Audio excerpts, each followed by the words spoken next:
Wow, Baldur's Gate 3 is an amazing game, but is it just me? Or are all my companions trying to have gay romances with me? What is going on here? After playing Baldur's Gate for a few hours, every new companion I meet is trying to take me to bed. Honestly, I feel like a 21-year-old girl at a nightclub, or a 17-year-old yachting in Dubai. It's all too distracting and I can't even get into the game to enjoy it. And I know this may be an odd complaint, but there's too much accidental gay romances in Baldur's Gate 3. Too much propositions for swordplay and carpet munching. Not that there's anything wrong with that, but come on now, this is a fantasy game, not a sex simulator. You would think I'm playing a Japanese hentai game with the amount of propositions I receive. There are points in the game where I just want to have a conversation I can't, but a character I've never expressed romantic intentions for will suddenly try pulling me into a romantic cutscene with them. You are able to end scenes before anything of consequence happens, but it's a bit annoying to be pulled into the scene like that in the first place. And unsurprisingly to me, a lot of people share my sentiment, with some gamers demanding a removal LGBT content option in the game. Now I don't know if this is anti-Semitic, homophobic, or a hate crime, but it seems reasonable. Now just hear me out. I think it's immersion breaking that everyone is bisexual in this game. Honestly, I see why though. It's more effective for Larian Studios when it comes to development time, and it appeases the LGBT community. But still, it takes me out of the game, everyone trying to have sex with me. My biggest shock in the game was how sexual the interaction with Gale gets when you were just doing magic together. It escalates way too fast without even wanting to go that way. No flirting and nothing. You just suddenly start feeling intimate when all you were doing was just playing with magic.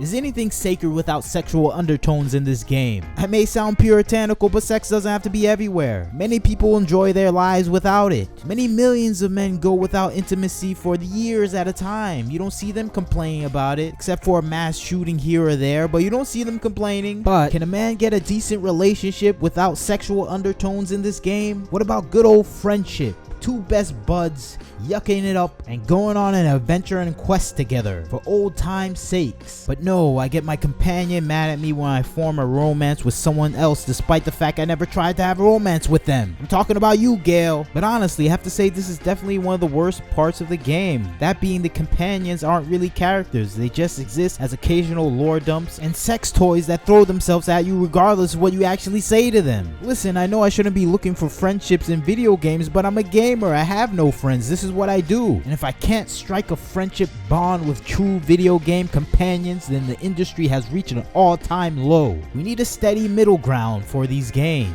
Something like Mass Effect where their sexuality is defined. But then people complain about that too, and we end up with Dragon Age 2 where everyone's bisexual. And oddly enough, the result of everyone being bisexual is that gay relationships don't exist. I'll say this again. Straight and gay relationships are not interchangeable. If a society's prejudice against gay relationships, the two gay characters should face some external adversity. Moreover, a gay companion is going to have some backstory about his sexuality. When did you know? Have you ever told anyone? This doesn't happen in everyone's bisexual fantasy. And what I've noticed from similar games is that the bisexual companion, whether they're male, treats the male protagonist as if he's a woman. And the bisexual female companion treats the female protagonist as if she was a man. Which is no surprise because the dialogue and romance don't change depending on your protagonist's gender. All the romance end up being written as if they're heterosexual, which is a poor representation of LGBTQ people. Honestly, this sounds like something Kotaku should whine about. I can read the headlines right now, screaming about how there's no true gay or lesbian people in the game and why that's not okay. But back to the problem at hand, the never-ending romantic options. And they truly are never-ending. You can avoid and never talk to a character ever, never take them with you, never do anything except be rude to them, and they still want to have sex with you and throw you numerous romantic lines and shy looks and act as if you've been in love with them forever. It makes no sense. No game I ever played, and I've played a lot, is so heavy-handed about how in love everyone is with you. I'll say it again, it's like you're playing a Japanese hentai or harem game. Not that I have played any, but I'm highly aware of them. Far from putting effort into romancing a specific character, you have to expend effort to turn everyone down at all times. It's actually tiring to turn down so many people so many different times. But as I said before, the game is still incredible. Game of the year with the best gameplay and story. But they just need to ease it up with the forced romance. Bring back the dimensions to romantic relationships. Just look back at Baldur's Gate 2. It was released 20 years ago and had the most realistic unrealistic romantic arcs in any game in my opinion. One character breaks up with you if you have sex too early as she assumes you being a playboy. One is using you to get over the death of her husband. And one you can change as she learns to trust you. The characters had their own opinions, morals, and standards. The sort of characterization that's completely missing from Baldur's Gate 3. Compare that to Gale, Asterion, and Wild that want to have sex with you within every conversation. The subtlety is lost, which leads to the essential problem of this game when it comes to relationships. It's just plain bad writing when it comes to the romances, and a cultural disconnect between the writers and the audience they're writing to. It's plain to see the writers think everyone is a sex-obsessed moron, or they think the fantasy world of this is more exciting that way. And maybe it is for a lot of fans, but I miss the time where I can be friends with my companions and go on an adventure to save the world. So what are the solutions to this sort of situation? We can go back to the old classic methods of Mass Effect and Dragon Age Origins, where you unlock a romance if you pursue it and do the side quests that unlock it. I think this is the best way if you want character-oriented development of these romances. Another way is having an option in the options menu for this type of game. You can choose what gender you are interested in getting attention from, check male, female, or both, amount of fan service you prefer, check none, PG, teenager, mature, or X. And the game will only show you content and have characters interact with yours in ways that align with what you've said you're comfortable with. I think these two solutions will lead to a better experience for the gamers. It also allows the customer to curate their own experience with the game. But all in all, this is still a great game. Possibly the best RPG game to come out since Dragon Age Origins. It's really top tier. For me, this game is pretty much still like the next Skyrim, but this game is vastly superior in the gameplay department than Skyrim. I picked the balanced difficulty in the beginning and it was pretty tough this game. Every encounter was a battle until the end.